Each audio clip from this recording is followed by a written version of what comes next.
1811 यही consumer helpline. जागो ग्राहक जागो।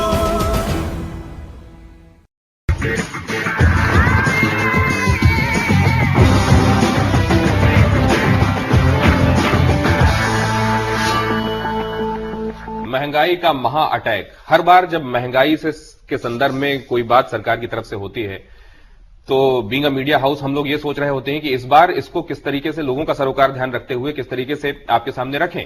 और अब तो वो नए तरीके भी कम पड़ने लगे हैं, लेकिन सरकार बाज नहीं आ रही है। हमारे साथ, जैसा हमने आपसे वादा किया था कि कंज्यूमर वॉइस के श्रीराम खन्ना साहब हमारे साथ जुड़ेंगे, वो हमारे साथ यहां स्टूडियो में जुड़ चुके हैं। श्रीराम खन्ना साहब, स्वागत है आपका।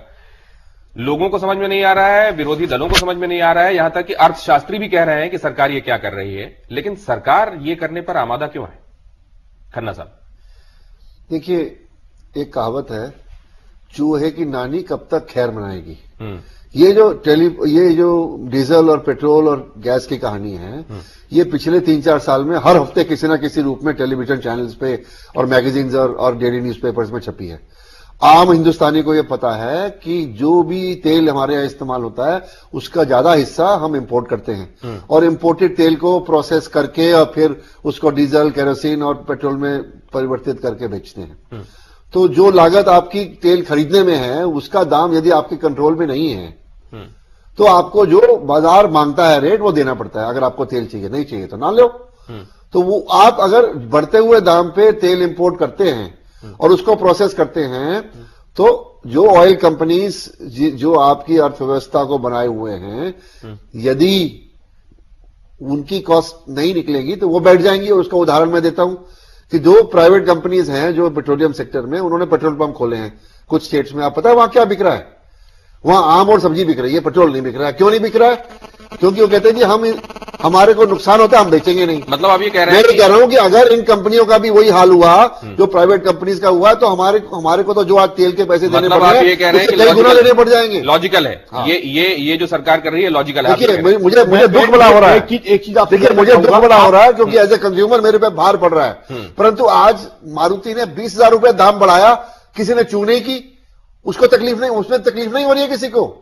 क्या मारुति में कीमतों का इजाफा, डीजल में कीमतों के इजाफे को आप एक जैसा करके देख रहे हैं? मारुति हर कोई इस्तेमाल कर रहा है। नहीं, पर मारुति ने क्यों बढ़ाई? इसलिए बढ़ाई क्योंकि उसकी कॉस्ट ऑफ प्रोडक्शन जो है, उसकी कॉस्ट एस्केलेशन मैं जस्टिफाई नहीं कर रहा हूं। मारुति तो नफा नुकसान देख रही है ना? क्या वेलफेयर स्टेट भी नफा नुकसान देखेगा? नहीं, क्या सरकारी कंपनियां नफा नुकसान नहीं देखेंगी? ये सवाल है। मैं उसका जवाब आपको देना चाहूंगा। सबसे पहली बात, आप इंटरनेशनल मार्केट प्राइसेस की बात कर रहे हैं। हम पिछले 2 साल से सरकार से डिमांड कर रहे हैं कि इंटरनेशनल मार्केट प्राइसेस के हिसाब से आप मैकेनिज्म दे दीजिए। सरकार ने, आप एक कंज्यूमर ऑर्गेनाइजेशन को रिप्रेजेंट कर रहे हैं, आपने या सरकार से कभी डिमांड की है कि इंटरनेशनल मार्केट प्राइसेस के हिसाब से पेट्रोल और डीजल के रेट दीजिए? पेट्रोल की जब से फ्री प्राइसिंग हुई है, मैं आपको पूरा डे टू डे डाटा देता हूं। आप बताइए, इंटरनेशनल मार्केट प्राइसेस के हिसाब से क्या पेट्रोल की प्राइसेस हमेशा तय हुई है? अगर इंटरनेशनल मार्केट प्राइसेस को ही आपने बेस मानना है तो एक बैरोमीटर बनाइए कि इंटरनेशनल मार्केट प्राइसेस के हिसाब से प्राइसेस।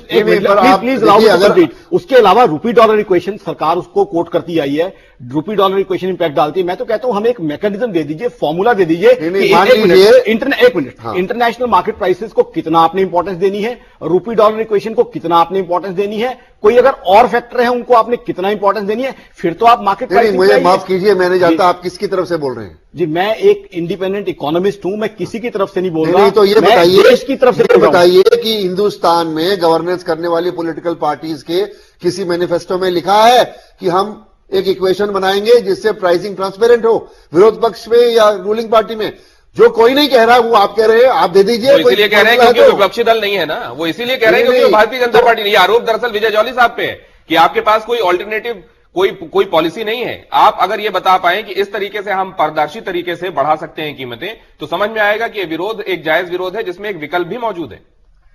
नहीं, और अगर इतना आपको वो था, आइए सुन तो जब उनका जवाब ट्रांसपेरेंसी और उसके साथ देखिए लैक ऑफ ट्रांसपेरेंसी और उसके साथ साथ जिस प्रकार का फिस्कल मिसमैनेजमेंट ये सरकार कर रही है, अगर डेफिसिट बढ़ जाता है और कुछ सरकार के पास नहीं है, इमीडिएटली पेट्रोल और डीजल की कीमतें बढ़ा दो, लोगों के ऊपर टैक्स की एडिशनल डोजेज लगा दो, पहले सरकार अपने गिरेबान में झांके कहां कहां पर उसका एक्सेसिव एक्सपेंडिचर हो रहा है और उसको कंट्रोल कैसे करना है, उसको मैनेज किस लिए करना है, ये बार बार किस लिए सरकार। और आप अभी मुझसे पूछ रहे थे कि जब आप सरकार में थे आप क्या करते थे। जब भारतीय जनता पार्टी की सरकार थी, अटल बिहारी वाजपेयी देश के प्रधानमंत्री थे, तब ये वो गैस के सिलेंडरों के ऊपर कोई सीलिंग नहीं लगाई गई थी, तब गैस के सिलेंडरों की ब्लैक मार्केटिंग नहीं होती थी, तब हर 2 महीने या 3 महीने के बाद पेट्रोल और डीजल की कीमतों में इजाफा नहीं होता था, तब इन्फ्लेशन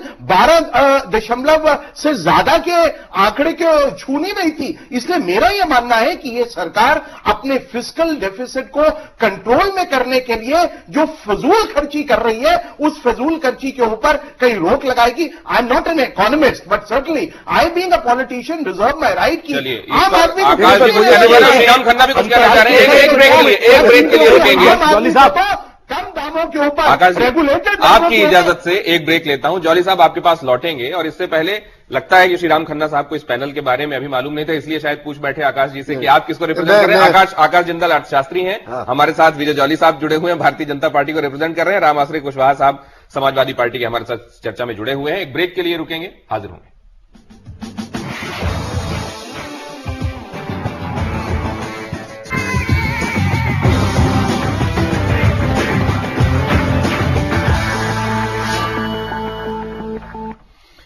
हम कर रहे हैं चर्चा कि एक बार फिर से महंगाई का अटैक हुआ।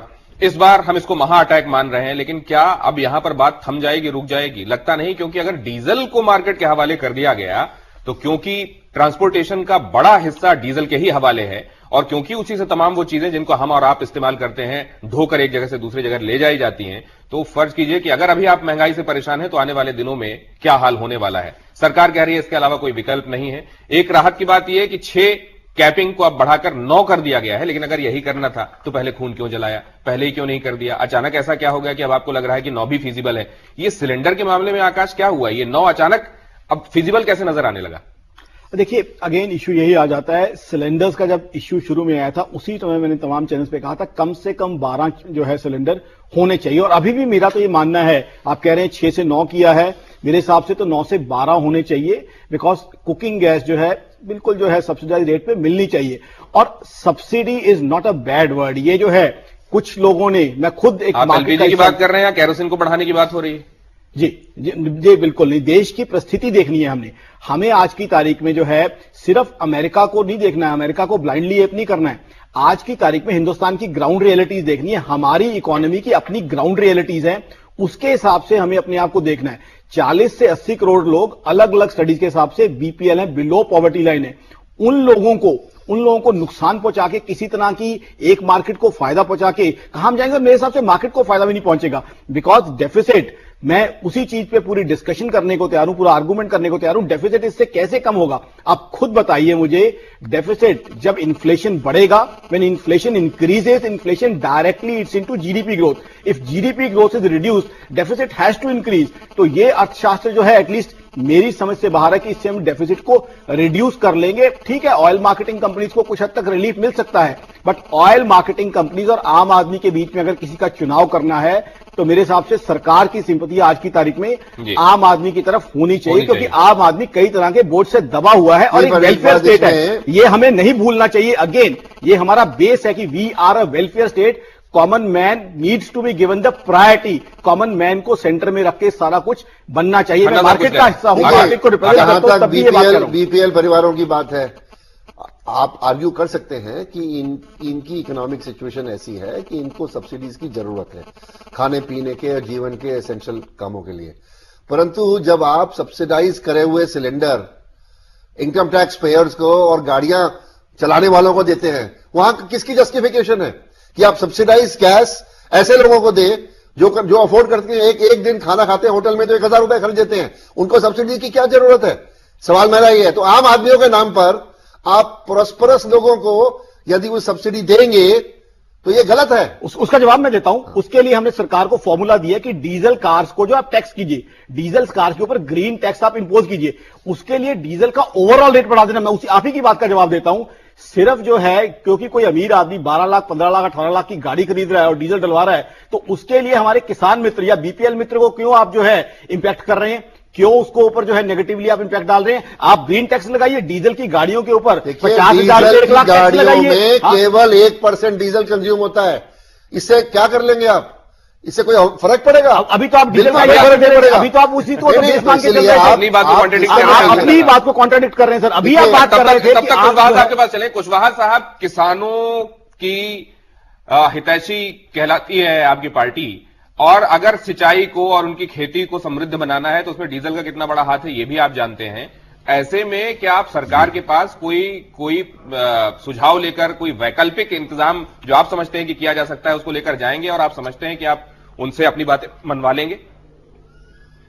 सबसे पहला सुझाव और सलाह तो हम सरकार को ये देना चाहेंगे, अभी जो मैं सुन रहा हूं कि केंद्र सरकार ने ये कहा है कि कारपोरेशन, ये सरकारी कंपनियां तेल का भाव खुद तय करें, अपने आप उसको तय करें।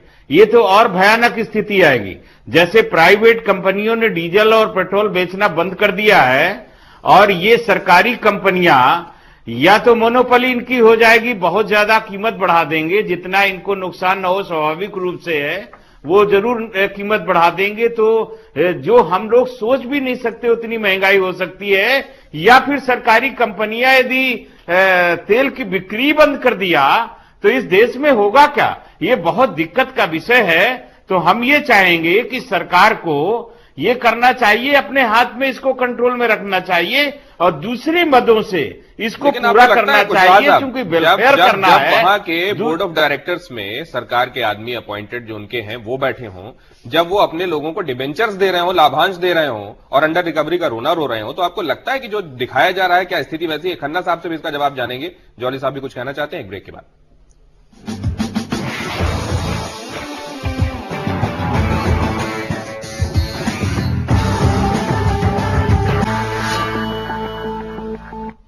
आकाश, जब ये प्राइसिंग की बात हम लोग सुनते हैं कि अब ये क्योंकि क्रूड ऊपर चला गया, अब कंपनियों पर दबाव है इसलिए अब बढ़ जाएगा, रुपये डॉलर इक्वेशन की बात होती है कि भैया कमजोर हो रहा है डॉलर के मुकाबले रुपया, इसलिए अब ये बढ़ने वाला है। फिर ये अगर ऐसा है तो लगता है कि अब इसका इंपैक्ट तुरंत दिखना चाहिए, तब नहीं दिखाई देता। कुछ दिनों बाद पता चलता है कि अब बढ़ाया जा रहा है, और तब ये पता चलता है कि अब तो नीचे जा रहे हैं प्राइस, फिर क्यों बढ़ रहा है? तो पता चलता है कि नहीं, एक बास्केट टाइम होता है। ये 2 × 2 = 4 जितना आसान क्यों नहीं? क्या ये वाकई बड़ा जटिल मामला है जो बहुत दिमाग वालों को और बड़े अर्थशास्त्रियों को ही समझ में आता है, आम आदमी को समझ में नहीं आ सकता, लिहाजा उसको कोशिश नहीं करनी चाहिए, या इसको जानबूझकर उलझाया गया है ताकि इसमें कुछ साफ साफ नजर ना आए और उसके पीछे खेल होता रहे? देखिए, या तो मुझे लगता है कि मैं कॉम्पिटेंट अर्थशास्त्री हूं नहीं, हालांकि मैं मेरे ख्याल सारी दुनिया के देशों के साथ के लोगों के साथ मेरा रिप्रेजेंटेशन चलता है। मुझे तो ये फॉर्मूला समझ नहीं आया आज तक। मैंने तो उसको समझने के कई तरीके से प्रयास किए हैं, मुझे तो समझ नहीं आया, और थक के मैं तो सरकार से प्रार्थना की है आपके चैनल और तमाम चैनल्स के जरिए कि कम से कम हमें एक मैकेनिज्म, हमें फॉर्मूला दे दीजिए। फ्री प्राइसिंग में तो एक चीज ये सबसे इंपॉर्टेंट है, अगर आप मार्केट के ऊपर छोड़ रहे हो तो मार्केट के हिसाब से इसे लिंक कर दीजिए। या तो आप एक काम कीजिए, सिंप्लीफाई कर दीजिए, as you had rightly said Dinesh, कि आप इंटरनेशनल मार्केट में जो क्रूड ऑयल प्राइसेस है उसके साथ डीजल या पेट्रोल की प्राइसेस लिंक कर दीजिए, ताकि हमारे लिए बड़ा ईजी हो जाए, हम सबके लिए समझना कि किस तरीके से डीजल या प्राइस की वो रहेगी। ठीक है, आप कहते हैं रुपी डॉलर इक्वेशन का इंपैक्ट है, हम मानते हैं। आप ये कह दीजिए कि इतना परसेंटेज इंपैक्ट जो है इंटरनेशनल मार्केट का लेंगे, इतना रुपी डॉलर इक्वेशन का लेंगे, उस तरीके से हम एटलीस्ट मेक आउट कर सकते हैं। आज की तारीख में अगर पेट्रोल प्राइसेस देखें तो पेट्रोल प्राइसेस की इंटरनेशनल प्राइस मूवमेंट और हिंदुस्तान में पेट्रोल की जो प्राइसेस हैं उनके अंदर डायरेक्ट कोरिलेशन हमें नहीं दिखाई देता। तो आपका प्रश्न जो है बहुत वाजिब प्रश्न है, और मैं तो इसका जो है अपना ज्ञानवर्धन करना चाहूंगा। अभी तक जो है जरूरत से ज्यादा जटिल है, मैं तो इसको समझ नहीं पाया कि ये प्राइसिंग कैसे होती है। अब क्योंकि डीजल भी जो है फ्री मार्केट के हवाले कर दिया गया है, कम से कम अब तो हमें एक ट्रांसपेरेंट मैकेनिज्म दिया जाए ताकि हम मेक आउट कर सके, ताकि अगर मैं सुबह उठूं तो इंटरनेशनल मार्केट में crude oil prices, rupee dollar equation या और कोई भी अगर फैक्टर है उसको देख के एटलीस्ट गॉज कर सकूं क्या प्राइसेस होने वाली हैं। हो सकता है मैं बहुत बड़ा कंज्यूमर हूं, हो सकता है मैं एक ऐसा व्यक्ति हूं जिससे डीजल डायरेक्ट इंपैक्ट होता है, एक इंडस्ट्री की मुझे प्लानिंग करनी है, तो कम से कम कोई मेरे पास मेथोडोलॉजी हो, कोई सिस्टम हो। फ्री प्राइसिंग में तो ये सारी चीजें ट्रांसपेरेंट होनी ही चाहिए।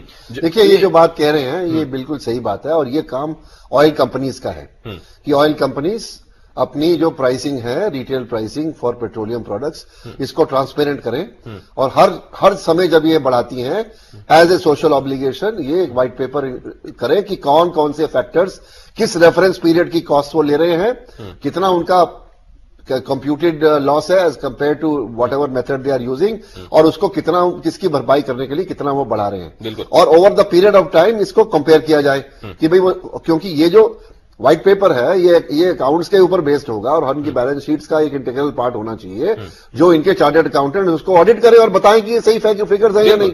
और ये तो हम एक्सपेक्ट कर ही सकते हैं। आप ये प्राइवेट कंपनी से एक्सपेक्ट नहीं कर सकते क्योंकि वो तो मुनाफाखोर हैं, परंतु पब्लिक सेक्टर कंपनी तो मुनाफाखोर नहीं मानते हम। तो कम से कम अपनी सामाजिक दायित्व के निर्वाह के लिए वो एक व्हाइट पेपर रिलीज करें, और जैसे कि हर कंपनी के लॉसेज का एक जैसे ये जब रिफाइनरीज इसको रिफाइन करती है, क्रूड ऑयल वहां से लाया गया, उसको रिफाइन किया गया और फिर यहां डिस्ट्रीब्यूट किया गया, क्यों नहीं ऐसे विकल्पों के बारे में सोचा जाता ताकि इसकी प्राइस को कम करने के लिहाज से, कम डिस्ट्रीब्यूशन के लिहाज से, उसको रिफाइन करने के लिहाज से यहां देश में कुछ किया जा सके। बहुत इंपॉर्टेंट और बड़ा वैलिड आपका क्वेश्चन है। देखिए, सबसे इंपॉर्टेंट आ जाता है ट्रांसपोर्टेशन। ट्रांसपोर्टेशन पे कई स्टडीज हैं, 5 से 6 रुपए लीटर हम ट्रांसपोर्टेशन पे खर्च करते हैं कंज्यूमर तक पहुंचने के लिए, रिफाइनरी से लेके। अगर हम पाइपलाइंस का पूरा अच्छा जाल कंट्री के अंदर बिछा लेते हैं, इंफ्रास्ट्रक्चर बिछा लेते हैं, तो वो कॉस्ट काफी हद तक कम हो सकती है। ये एक और जरिया है कि डीजल की प्राइसेस, पेट्रोल की प्राइसेस कम रखी जाए, यानी पाइपलाइंस का इतना बढ़िया नेटवर्क हो हमारे पास कि उसकी वजह से उस डीजल को पहुंचाने के लिए हमें और डीजल खर्च करना पड़ता है। अभी अगर टैंकर के ऊपर आता है तो we are burning a lot of diesel just to have that diesel transported. तो अगर हम अपना इंफ्रास्ट्रक्चर बना सकते हैं, और इंफ्रास्ट्रक्चर ऐसा नहीं है कि हिंदुस्तान में नहीं क्रिएट हो सकता, वो कोई क्रूड ऑयल तो है नहीं है कि जो हमारे यहां कम है, इंफ्रास्ट्रक्चर हम बना लेते हैं तो वो इटसेल्फ जो है हमारे यहां कॉस्ट को कम कर सकता है। साथ ही साथ मैं तो ये भी मानता हूं कि रिफाइनिंग को भी जो है इंडिया में ज्यादा अगर आप विगरसली करें तो यहां पे और भी रिजर्व्स हैं जिनको हम एक्सप्लॉइट कर सकते हैं। उसके अलावा रिफाइनिंग, एक्सट्रैक्शन हो गई, रिफाइनिंग होगी, इसके ऊपर ज्यादा से ज्यादा हिंदुस्तान में काम होना चाहिए। और जहां तक हम बात कर रहे हैं प्राइसेस की, एक बहुत बड़ा क्वेश्चन मार्क आ जाता है कि ये जो पीएसयू कंपनीज हैं उनमें सरकार के मेजर स्टेक्स हैं, तो अब क्या वो पीएसयू कंपनीज जो हैं डिसीजन किस तरीके से लेती हैं, या क्या गवर्नमेंट भी उन डिसीजन को इन्फ्लुएंस कर सकती है कि नहीं, ये भी एक बड़ा क्वेश्चन मार्क है। बिकॉज गवर्नमेंट के मेजर स्टेक्स जो हैं, उन कंपनी के अंदर बड़े बड़े स्टेक्स हैं सरकार के, और आज की तारीख में PSU end of the day. तो ये भी एक इन्होंने जो बात कही है वो सप्लाई साइड की है। डिमांड साइड पे एक बहुत बड़ा वेरिएबल है। हमारे देश में जितनी ट्रक और गाड़ियां चल रही हैं, ज्यादा सर वो फ्यूल इनएफिशिएंट हैं। 1 लीटर में 10 या 12 किलोमीटर चलती हैं, जबकि टेक्नोलॉजी दुनिया में विकसित हो चुकी है, 25 से 30 किलोमीटर पर लीटर की फ्यूल एफिशिएंसी दी जा सकती है। तो आप इस तरफ क्यों नहीं ध्यान देते? गवर्नमेंट जो मैन्युफैक्चरर्स हैं गाड़ियों के और ट्रकों के, उनको फोर्स करके उनकी फ्यूल एफिशिएंसी बढ़ाए। खन्ना साहब, सिर्फ इतना नहीं है, अब अगर डीजल की कीमतें 2 रुपए से बढ़ेंगी तो भाड़े में आप देखेंगे 200 रुपए तक बढ़ोतरी हो जाती है। अब इसके लिए भी कोई मैकेनिज्म नहीं रखा गया है कि अगर इस प्रपोर्शन में कीमत बढ़े तो उसको, जब ये लोग जो ट्रांसपोर्ट को मैनेज कर रहे हैं या उनका एक संगठन है, वो ये तय करें कि अगर इतना बढ़ेगा तो कितना बढ़ना चाहिए। उसमें हम ये देखते हैं बेतहाशा वृद्धि हो जाती है। सीएनजी के दाम अगर एक या 1.5 रुपए बढ़ते हैं तो अगले दिन आप ऑटो में बैठ के देखिए, आपसे वो 40 रुपए ज्यादा ले रहा होता है। पर मुश्किल तो यह है कि जब आपने कंट्रोल्ड और एडमिनिस्ट्रेड प्राइसेस को पीछे छोड़ दिया और आपने कहा था कि हम फ्री मार्केट इकोनॉमी को देखेंगे और फिर वही इंस्ट्रूमेंट्स अब लाएंगे, तो फिर वो चलेंगे नहीं। ये तो आपको मार्केट को कॉम्पिटिटिव बनाना पड़ेगा ताकि इतनी प्रतिस्पर्धा हो कि अगर एक आदमी ज्यादा दाम बढ़ाता है और दूसरा कम में जाने के लिए तैयार होना चाहिए, ताकि जो मार्केट है वो कम वाले की तरफ जाए और जो ज्यादा बढ़ा रहा है वो फोर्स हो जाए मार्केट के फोर्स के कारण अनाप शनाप ना बढ़ाने को। और ये देखिए, जहां पर एक स्कूटर का मालिक है जिसको अपनी रोटी रोजी करनी है, मार्केट की वो एक एबेरेशन है जहां कई सारे कॉम्पिटिटर्स हैं। फॉर एग्जाम्पल, अब ट्रक्स हैं, ट्रक्स की एक फ्लीट है, 100 गाड़ियां एक के पास है, 200 एक के पास है, और 200 वाला कहता है जी मैं ज्यादा पैसे ले लूं, और 100 वाला कहता है नहीं जी मैं तो कम में जाऊंगा, तो कंपटीशन हुआ हो गया। तो हमें अपने मार्केट को कॉम्पिटिटिव, प्रतिस्पर्धा के द्वारा बनाना पड़ेगा ताकि कोई भी ऑपरेटर मार्केट में आम आदमी को उल्लू ना बना सके। एक छोटे से ब्रेक के लिए रुकेंगे, हाजिर होंगे, चर्चा जारी।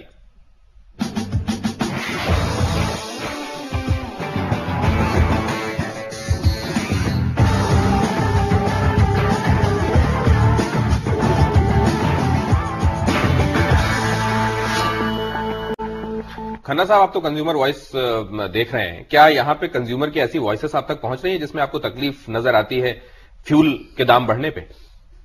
देखिए, मैं देखता हूं दाम पिछले 5 साल में कितनी बार दाम बढ़े हैं पेट्रोल के और डीजल के, जब तो गिनती भी भूल परंतु जो लोगों के पास गाड़ियां हैं वो तो चला ही रहे हैं, उन्होंने तो चलाना कम नहीं किया। तो यहां मैं भी ये भी देख रहा हूं, ये एक बड़ी जायज बात आपने उठाई। खाने के और दिखाने के दांत अलग हैं। जॉली साहब, ये क्या वाकई ऐसा है कि तकलीफ है जनता को, लेकिन इतनी भी नहीं है कि सरकार को उससे चिंतित होना चाहिए, और इसलिए सरकार, आप लोग विरोध करते रहे लेकिन उसको मालूम है कि वो मैनेज कर ले जाएगी, बजट में कुछ कर दिया जाएगा या चुनाव से ऐन पहले कुछ ऐसा कर दिया जाएगा, और वैसे भी शॉर्ट मेमोरी होती है लोगों की। देखिए, सबसे पहले तो मैं ये जरूर कहूंगा कि खन्ना साहब मुझे कंज्यूमर वॉइस का रिप्रेजेंटेशन करते हुए नहीं दिख रहे, सरकार के पक्ष का रिप्रेजेंटेशन करते हुए दिख रहे हैं। तो उसमें कोई बुरी बात है? अपनी आवाज उठाना कोई बुरी बात है? आपके पक्ष की बात नहीं कर रहे हैं, इसका मतलब यह है कि सरकार के पक्ष की बात कर रहे हैं। वॉइस नहीं, आप कहिए कि मैं सरकार की आवाज हूं। मेरा तो सरकार से मनमोहन सिंह की आवाज, मेरा तो सरकार से कोई लेना देना भी नहीं है। मेरा तो सरकार से कोई लेना देना नहीं है। डिबेट में आके आप कहें मैं तो एक तरफ कंज्यूमर वॉइस हूं और दूसरी तरफ आप कंज्यूमर के हितों के खिलाफ। इस बारे में आप खन्ना साहब को छोड़ दीजिए। अगर आपको नाराज होने हैं तो राम आसरे साहब बैठे हुए, उनके ऊपर आप नाराज हो सकते हैं, वो ज्यादा जायज होगा। देखिए, मेरा तो सीधा सीधा कहना है, भारतीय जनता पार्टी का ये मानना है कि केंद्र की कांग्रेस सरकार ने किन परिस्थितियों में पहले 6 गैस सिलेंडरों की घोषणा करी और अभी ऐसा क्या बदल गया? महीनों में दिनेश, इसमें ऐसी बहुत कम टाइम है, इसलिए कुशवाहा साहब, आपसे क्या आज इस कार्यक्रम के दौरान हम ये वादा ले सकते हैं कि आप जाएंगे, आपके मुखिया जाएंगे, नेताजी जाएंगे और सरकार से ये कहेंगे भैया बस करो यार, लोग अब त्राहिमाम कर रहे हैं? देखिए, निश्चित रूप से ऐसे मामलों में दिनेश जी कभी कोई राजनीति नहीं करनी चाहिए। बहुत अच्छा आज टॉपिक चल रहा है, उसमें हम सभी को, चाहे भाजपा हो, चाहे समाजवादी हो या कांग्रेस भी हो, उसमें बैठे हुए जो नेता है उनको ये विचार करना चाहिए कि महंगाई में कैसे कंट्रोल किया जाए, अर्थशास्त्रियों से भी सलाह ली जाए और बैठ करके केंद्र सरकार को कोई ना कोई ऐसा रास्ता तो निकालना पड़ेगा। कमेंट करने से काम नहीं चलता है कि आज अगर आप ये कहते हैं कुशवाहा तीर कमान चलाता है, अगर आज आप ये कहते हैं, नेताजी ये कहते हैं कि महंगाई के मुद्दे पर हम बड़े नाखुश हैं और हम तो यहां तक सोच रहे हैं कि हम समर्थन हटा लेंगे, आज आप देखेंगे पुनर्विचार हो जाएगा फैसलों पर। देखिए, निश्चित रूप से माननीय नेताजी पहले भी इस बात को कह चुके हैं कि बहुत जल्दी निर्णय हम ले सकते हैं यदि इसमें कंट्रोल नहीं हुआ, और क्योंकि सीधे सीधे महंगाई का भार किसानों और गरीब के ऊपर पड़ता है और समाजवादी की वो लोग हैं, इसलिए ज्यादा चिंता है मुझे। सरोकार सबका आम जनता से ही है, आम जनता, लेकिन क्या ये समझ पाती है कि कौन वाकई उसका दर्द समझ रहा है, उसकी नब्ज पर किसका हाथ है, या फिर तब तक जब तक वोट का वक्त नहीं आता उसके कुछ दिनों पहले तक यही सब चलता है और उसके ऐन पहले कुछ ऐसा कर दिया जाता है कि जनता एक बार फिर से भोली साबित हो जाती है। बहुत धन्यवाद आप सबका हमारे साथ चर्चा में जुड़ने के लिए। एक छोटे से ब्रेक के लिए रुकेंगे। हमारी इन तमाम खबरों को हमारी वेबसाइट पर विस्तार से आप पढ़ सकते हैं। आप अधिक जानकारी के लिए कंज्यूमर वॉइस मैगजीन को भी सब्सक्राइब कर सकते हैं। फॉर सब्सक्रिप्शन कॉन्टैक्ट 01147331014 या फिर ईमेल करें subscription@consumer-voice.org पर।